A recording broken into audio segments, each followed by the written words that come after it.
కాన్పూర్ వేదికగా భారత్ బంగ్లాదేశ్ మధ్య జరుగుతున్న రెండో టెస్ట్ ఆసక్తికరంగా సాగుతోంది. వరుణుడు ప్రతాపం చూపించడంతో తొలి రోజు 35 ఓవర్లు పాటే ఆట కొనసాగిన విషయం తెలిసిందే. రెండో రోజు, మూడో రోజు ఒక్క బంతి కూడా పడకుండా రద్దయింది. అయితే నాలుగో రోజు ఆరంభించిన బంగ్లాదేశ్ తొలి సెషన్లో 31 ఓవర్స్ ఎదుర్కొని 98 పరుగులు చేసి 3 వికెట్స్ కోల్పోయింది. బౌలర్లు కట్టుదిట్టమైన బౌలింగ్ కి భారత ఫీల్డర్స్ అద్భుత ప్రతిభ తోడవడంతో ఇవాళ వికెట్స్ పడ్డాయి. ఈ మ్యాచ్ లో captain Rohit Sharma stunning catch పట్టాడు. తన తల మీదుగా వెళ్తున్న బంతిని మిడ్ ఆఫ్ లో ఉన్న రోహిత్ గాల్లోకి ఎగిరి ఒంటి చేత్తో క్యాచ్ అందుకున్నాడు. కష్టమైన క్యాచ్ ని రోహిత్ అందుకున్న తీరుని చూసి బంగ్లాదేశ్ బ్యాటర్స్ తో సహా టీమిండియా ఆటగాళ్లు సైతం నోరెళ్లబెట్టారు.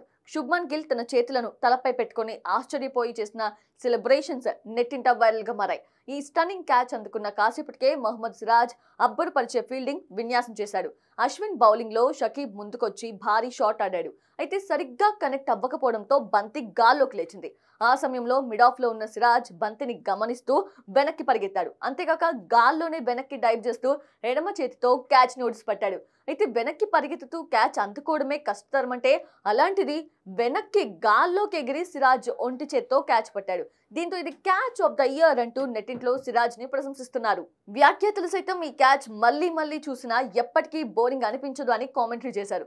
ప్రెజెంట్ సిరాజ్ స్టన్నింగ్ క్యాచ్ కి సంబంధించిన వీడియోస్, ఫోటోస్ నెట్టింటిని షేక్ చేస్తున్నాయి.